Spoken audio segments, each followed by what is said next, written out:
विकसित भारत कैसा बने। और मुझे लगता है और यही भारतीय शिक्षण मंडल अच्छा हो जाए, सामाजिक व्यापारिक जीवन अच्छा हो जाए, राष्ट्रीय जीवन अच्छा हो जाए, मॉरल वैल्यूज एथिक्स के साथ, चरित्र निर्माण के साथ हो जाए, तो निश्चित रूप से उन बातों को हम प्राप्त कर सकेंगे जो भारतीय शिक्षा मंडल के उद्देश्यों को पूर्ति कर सकेगा। सर 56वां स्थापना दिवस आज मनाया जा रहा है। भारतीय शिक्षण मंडल आप जानते हैं कि 1969 में रामनवमी के दिन स्थापित किया गया था। इसका उद्देश्य था कि शिक्षा में भारतीयता कैसे आए। आप जानते हैं कि अंग्रेजी हुकूमत के बाद स्वतंत्र भारत के 75 वर्ष पूर्ण होने के बावजूद भी आज तक वो स्थिति को नहीं प्राप्त कर पाए हैं जो कल्पना हमारे संविधान निर्माताओं ने की थी। भारतीय शिक्षा मंडल की स्थापना इसी उद्देश्य से की गई है कि जब तक हम ज्ञान से शिक्षा, शिक्षा से चरित्र और चरित्र से राष्ट्र निर्माण नहीं होगा तब तक हम उस लक्ष्य को नहीं प्राप्त कर सकते जिसके कि हम पात्र हैं। इसी उद्देश्य को ध्यान में रखते हुए भारतीय शिक्षा मंडल लगातार निरंतर 56 वर्षों से इस मुहिम में जोर दे रहा है कि कैसे हम भारत में भारतीयता लाएं। इसके लिए शिक्षा ही एकमात्र प्लेटफॉर्म है जिसके द्वारा हम एक नव चेतना, नव निर्माण और लोगों की सोच में परिवर्तन ला सकते हैं।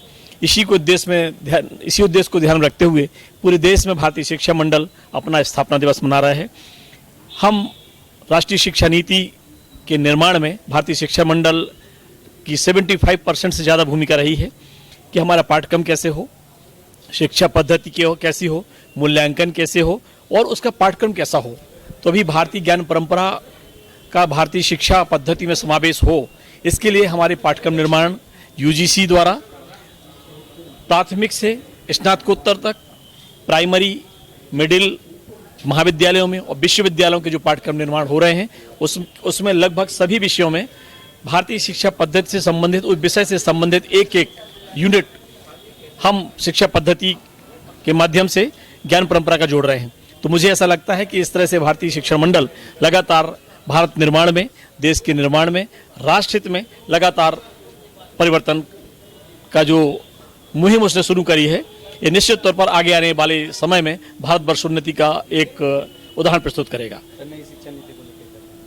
नई शिक्षा नीति में पाठ्यक्रम निर्माण में सैद्धांतिक के साथ जो व्यवहारिक पक्ष है उसमें भारतीयता कैसी हो, भारतीयता कैसे ली जाए या लाई जाए, इसके लिए भारतीय शिक्षा मंडल लगातार बहुत प्राथमिक स्तर से, छोटे स्तर से स्कूलों में, कॉलेजों में, महाविद्यालयों में भारतीय ज्ञान परंपरा के बारे में बहुत सारी संगोष्ठियां आयोजित कर रहा है ताकि लोगों को पता लगे कि एक्चुअली भारतीय संस्कृति है क्या।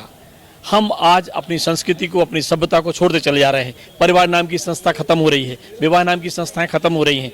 तो इसमें पुनर्जागरण का काल है और इसमें भारतीय शिक्षा मंडल राष्ट्रीय शिक्षा नीति के माध्यम से हर युवा, हर बच्चे में एक स्किल डेवलप करना चाहती है।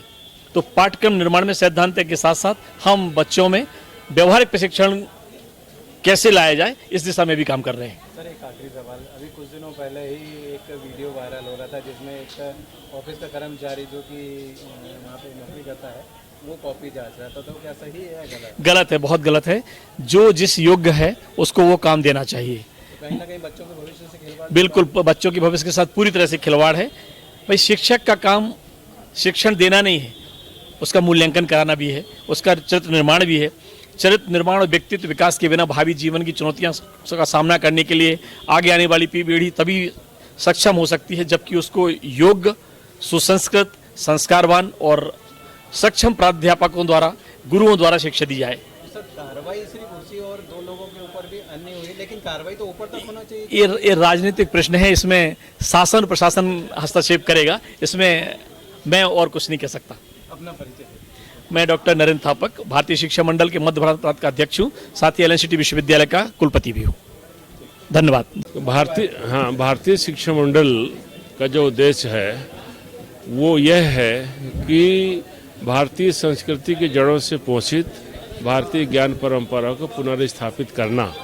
इस उद्देश्य से शिक्षा मंडल पिछले 56 वर्षों से काम कर रहा है और यह स्थापना दिवस पूरे भारतवर्ष के सभी प्रांतों में, 45 प्रांतों में, मणिपुर सहित ऐसे बड़े बड़े कार्यक्रम किए जा रहे हैं और ये प्रांत का कार्यक्रम है। प्रांत के कार्यक्रम के बाद ऐसे ही कार्यक्रम और होंगे जो इकाई स्तर पर जिलों में होंगे, शैक्षणिक संस्थानों में होंगे। और हमारा मुख्य उद्देश्य ये है कि भारतीय शिक्षण मंडल जो शिक्षा के क्षेत्र में काम कर रहा है, लोग इसको जानें और भारतीय ज्ञान परंपरा, भारतीय ज्ञान संपदा को किस प्रकार से हम पब्लिक डोमेन में समाज में पहुंचाएं, उस काम को भी हम पूर्ण करें। धन्यवाद। सर, आपको लगता नहीं जिस तरह उनके स्कूल बढ़ते जा रहे हैं और भारतीय लोगों का रुझान उनकी तरफ बढ़ता जा रहा है, कुछ हमें भी अपनी शिक्षण पद्धति में नवाचार की आवश्यकता है? सरस्वती शिशु मंदिर कई जगह बंद की कगार पर और बंद हो चुके। नहीं, आपको बिल्कुल गलत जानकारी है और अंग्रेजी जानना ही ज्ञानवान होना ये जरूरी नहीं है।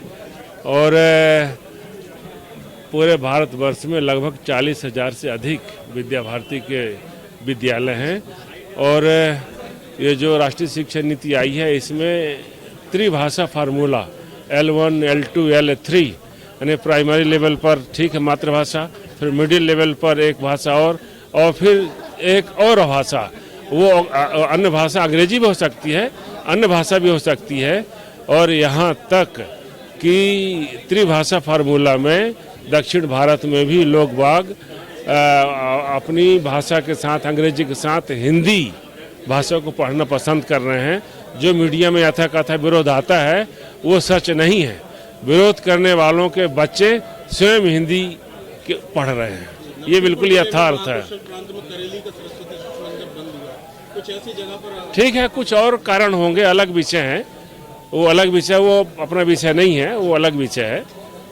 लेकिन सब दूर हिंदी के प्रति रुझान बढ़ रहा है। भारत के बाहर भी तमाम वैदिक संस्थाएं खुल रही हैं जो वैदिक ज्ञान के बारे में पढ़ाया जा रहा है। जी नमस्ते। मैं डॉक्टर मनीषा पांडे, भारतीय शिक्षण मंडल मध्य भारत प्रांत में महिला सह प्रमुख का दायित्व है मेरे पास में। और आज हम रविंद्र भवन के आंजनेय सभागार में भारतीय शिक्षण मंडल का 56वां स्थापना दिवस समारोह मना रहे हैं। और यहाँ पे मध्य प्रदेश के मध्य भारत प्रांत के हमारे जितने भी शासकीय और प्राइवेट विश्वविद्यालय हैं और जितने भी संस्थान हैं, वहाँ से सभी की उपस्थिति यहाँ पे दर्ज हुई है और हम सबका यहाँ पे स्वागत करते हैं, अभिनंदन करते हैं। भारतीय शिक्षण मंडल का मुख्य जो उद्देश्य और जो ध्येय है, नीति, पाठ्यक्रम और पद्धति पे काम करने का है, जिसका सपना हमने 56 वर्ष पूर्व जो देखा था, जिसको अभी हम राष्ट्रीय शिक्षा नीति 2020 में पूर्णतः संकल्पित होकर के उसको अपने पूरे देश भर में प्रचारित करने का और आयोजित करने की जो हमने संकल्प लिया था 56 वर्ष पहले, राष्ट्रीय शिक्षा नीति उसी आधार पे आप सबके और हम सबके साथ में नव युवाओं को आगे प्रेरित कर रही है कि किस तरीके से राष्ट्र का निर्माण किया जाए भारतीय ज्ञान परंपरा को साथ में लेते हुए। पिछले 4 वर्षों से जो राष्ट्रीय शिक्षा नीति के ऊपर कार्य हो रहे हैं उस पे आप लोगों ने क्या कहा? जी, सबसे महत्वपूर्ण बात यह है कि भारतीय शिक्षण मंडल के अंदर हमने हमेशा नीति, पाठ्यक्रम और पद्धति के अलावा संस्कारों की बात करते हैं। और जो संस्कार होते हैं वो घर से शुरू होते हैं। जैसे ही कोई भी बालक पैदा होता है तो वहाँ से माँ का रोल, उसके परिवार का रोल और फिर उसके बाद में समाज का दायित्व आता है और फिर राष्ट्र निर्माण की प्रक्रिया शुरू होती है। भारतीय शिक्षण मंडल के जो 11 हमारे प्रकल्प होते हैं, विंग होते हैं, उसके अंदर सबसे पहला जो विंग होता है वो परिवार होता है, जहाँ से हम संस्कार की बात शुरू करते हैं। और राष्ट्रीय शिक्षा नीति के अंदर हम यदि देखें तो उसको कम्युनिटी इंगेजमेंट प्रोग्राम जो बात की जाती है और उसके साथ साथ जो कहा जाता है कि एबिलिटी इन्हांसमेंट और स्किल इन्हांसमेंट पे जिस तरीके से जोर दे रही है, राष्ट्रीय शिक्षा नीति का मुख्य उद्देश्य ही पाठ्यक्रम पद्धति पे बात करने का था। और भारतीय शिक्षण मंडल पिछले 56 वर्षों में जो कार्य करने का जिसने संकल्प लिया था, इन 4 वर्षों में वो हमें लगता है कि मध्य प्रदेश के अंदर बहुत सारे ऐसे प्राइवेट संस्थान हैं और बहुत सारे ऐसे शासकीय और अर्धशासकीय संस्थानों ने इसको पूर्णतः आलेखित किया है और इसके ऊपर काम कर रहे हैं, जिसमें भारतीय शिक्षण मंडल पूर्णतः सहयोग करता है। मैडम, ये बताइए कि जिस प्रकार से जगह जगह कॉलेज खुल रहे हैं मध्य प्रदेश में, जी, अन्य जिलों में, जी, और वहाँ पे पढ़ाने वाले टीचर नहीं हैं, तो उसके लिए आपको क्या कहना है? भारतीय आप लोग क्या देखते हैं? जी बिल्कुल, ये बहुत ही अहम और बहुत ही महत्वपूर्ण मुद्दा है भाई साहब, जिसके अंदर भारतीय शिक्षण मंडल के जो हम शोध और पाठ्यक्रम के जो निर्माण की बात करते हैं,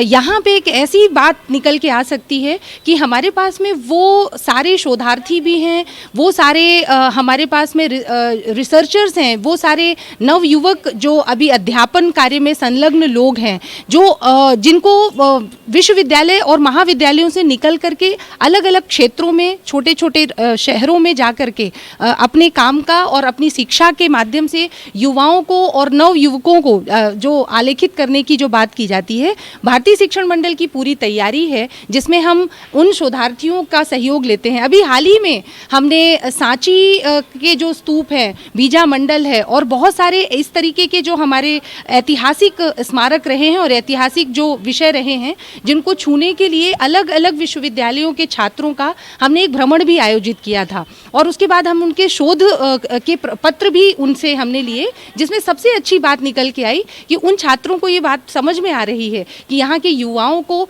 उस पूरी की पूरी राष्ट्रीय शिक्षा नीति के साथ साथ देश और दुनिया के अंदर जो बातें हो रही हैं उसको लेके आने के लिए हमें यहाँ पे समय समय पर आकर के छात्रों के साथ में और नव चेतनाओं के साथ में जुड़ना होगा। तो एक जो हमारा एक भ्रमण कार्यक्रम जो हम ऐतिहासिक स्मारकों का, बहुत सारे छोटे छोटे शहरों का जो भ्रमण अभी कार्यक्रम आयोजित करते हैं राष्ट्रीय शिक्षण मंडल के माध्यम से, वो शायद बहुत उपयोगी होगा और जिसमें युवक अपना एक अच्छा दायित्व देख सकता है। नई शिक्षा नीति इतने अच्छे प्रश्न पूछने के लिए और मैं भारतीय शिक्षण मंडल की तरफ से आप सभी का सम्मान और आप सभी का आभार व्यक्त करती हूँ कि आपने हमें मौका दिया कि हम अपनी इस वक्तव्य के माध्यम से और लोगों तक पहुँचेंगे। बहुत बहुत धन्यवाद। मेरा नाम डॉक्टर मनीषा पांडे है। मैं भारतीय शिक्षण मंडल में महिला प्रमुख के दायित्व पर हूँ और मध्य भारत प्रांत देखती हूँ। साथ ही मैं रविन्द्रनाथ टैगोर विश्वविद्यालय में उद्यमिता विकास को भी देखती हूँ और वहाँ पे मैं प्रोफेसर के पद पे हूँ। जी धन्यवाद।